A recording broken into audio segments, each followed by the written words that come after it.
Sí, hay una cuestión, antes de que continúen los demás hermanos, que debemos tener todos presente. Hace poco el régimen, poniendo en práctica esa vieja enseñanza que, vamos, tan malos resultados trae y que usó mucho Goebbels, el ministro de propaganda nazi, mentir, argumentar con sofisma, con falso razonamiento constantemente, hace, ¿no?, que esto se termine convirtiendo en algo que se dé por hecho, por verdad, ante los ojos de muchos, y más un pueblo que no tiene otra fuente de información, o que otras fuentes que, por cierto, van cada vez llegando más al pueblo, todavía llegan de manera muy limitada, y que el régimen las persigue muchísimo. Han estado justificando por qué un partido único, y esto es injustificable. Justificar que un pueblo necesita un partido único es como decir que un pueblo necesita un solo ritmo musical. Es como que ahora aquí en Cuba solo se va a escuchar el son, la rumba o cualquier otro ritmo cubano, y todos los demás quedan terminantemente prohibidos. Decir que hay razones para que exista un solo partido político es como decir que hay razones para que un pueblo tenga una sola religión, y los demás que crean en otra religión, en otro Dios, en otro profeta, no pueden hacerlo porque sería delito. Partido, sin duda, viene de party. Un pueblo, el pueblo es el todo. Y como decía José Martí, de los derechos y opiniones de sus hijos, todo está hecho un pueblo, y no de los derechos y opiniones de una clase sola de sus hijos. Para el régimen comunista, una clase sola de los hijos de este pueblo es la que tiene el derecho a dirigir, a orientar, a decidir qué es lo que los demás, qué es lo que todos deben de hacer. Incluso la inmensa mayoría de los militantes del Partido Comunista o de la UJC no pueden ni siquiera decir que ellos tienen voz y voto a la hora de realizar leyes, de tomar decisiones, de decidir sobre el destino de la nación. Todos sabemos que el Partido Comunista y la UJC, como la organización juvenil de ese Partido Comunista, tienen un liderazgo autoritario, tienen un líder absolutista que tiene las mismas facultades que tenía un rey absolutista en la Edad Media.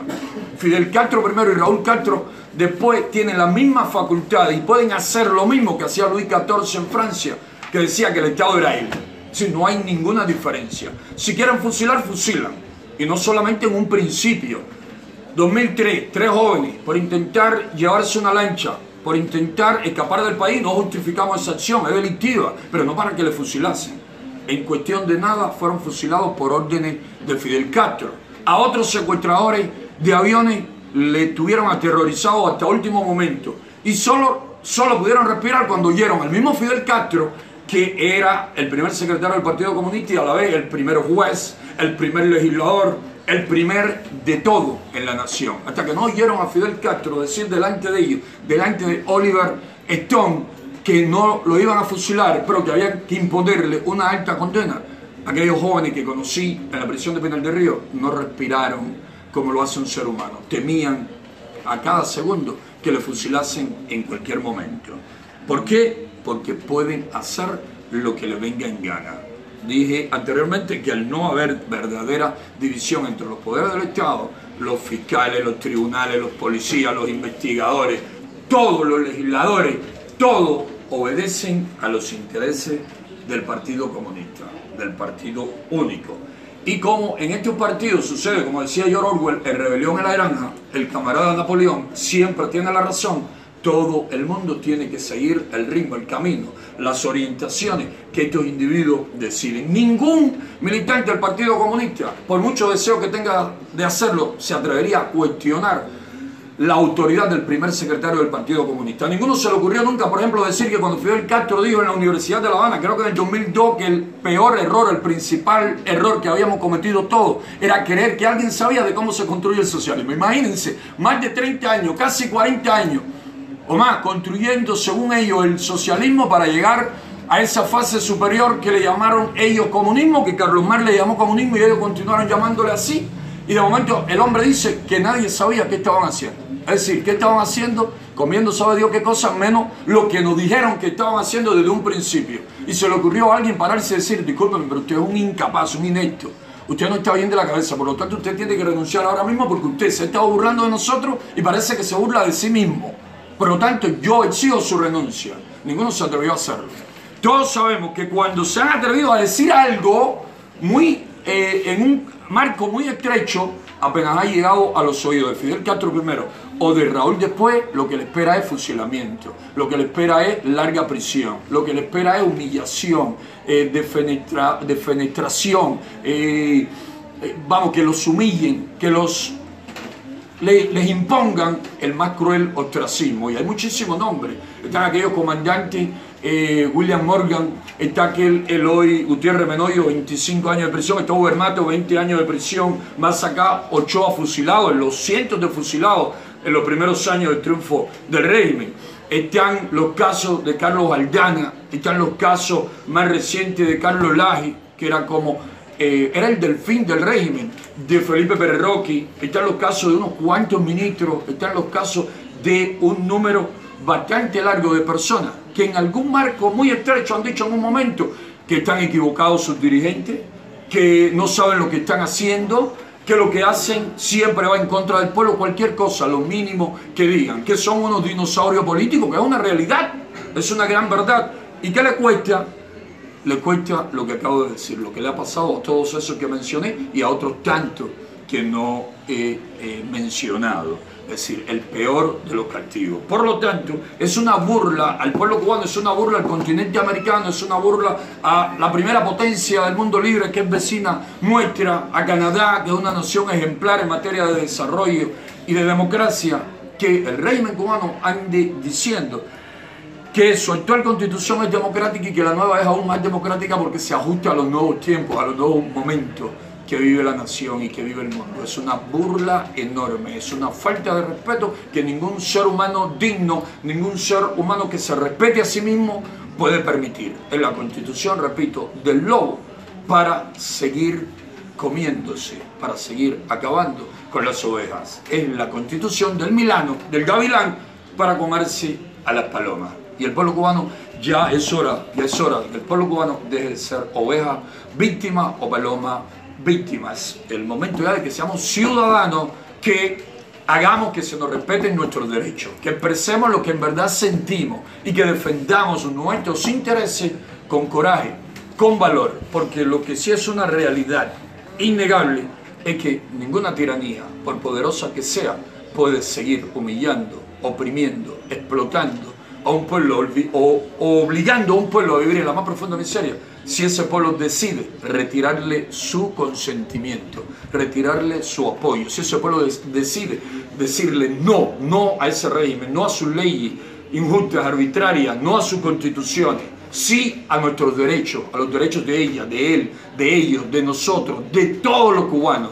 Cuando le digamos sí a nuestros derechos y luchemos con firmeza y valor en nuestras calles, en nuestros barrios, en nuestros campos, en nuestras ciudades, entonces acaba esta larga y tenebrosa tiranía que tanto daño nos ha causado, que en tan profunda miseria nos ha obligado y nos quiere seguir obligando a vivir. Bien, yo quisiera tocar aquí algunos puntos donde se ve claramente que esta constitución es contradictoria en sí misma, porque, por ejemplo, en el título 1, Fundamentos Políticos, en el capítulo 1, Principios Fundamentales de la Nación, el artículo 1 dice: Cuba es un Estado socialista de derecho, democrático, independiente y soberano, organizado con todos y para el bien de todos, como república unitaria e indivisible, fundada en el trabajo, la dignidad, la ética de sus ciudadanos,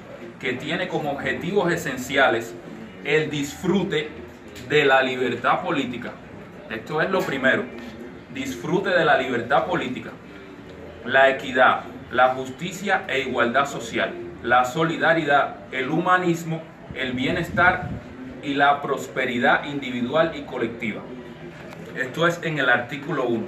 Sin embargo, aquí mismo en este capítulo, en el artículo 3, dice: el socialismo y el sistema político y social revolucionario establecidos por esta Constitución, por ley, son irrevocables. Es decir, aquí hay una contradicción, porque te dice que tiene como objetivos esenciales el disfrute de la libertad política, pero te dice que el socialismo y el sistema político están establecidos por ley. Es decir, que el que quiera algo diferente a esto ya está violando la ley.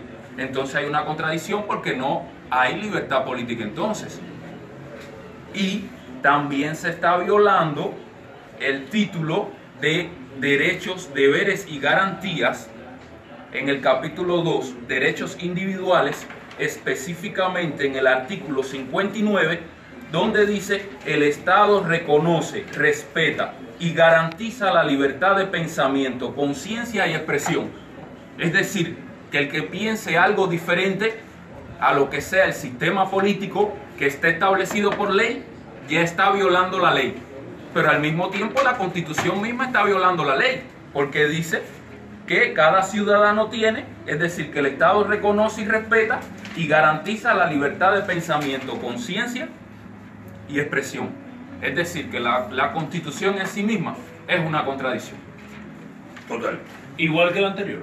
Sí, sí, porque eso que acaba de leer lo contempla la Constitución anterior, lo que de manera más sintética ha abreviado, pero también dice que garantiza libertades políticas, el pleno disfrute de los derechos, de todos los derechos de la persona, del ciudadano, y todos sabemos que Cuba, al igual que Corea del Norte, está entre las naciones donde menos derechos y libertades existen en el planeta.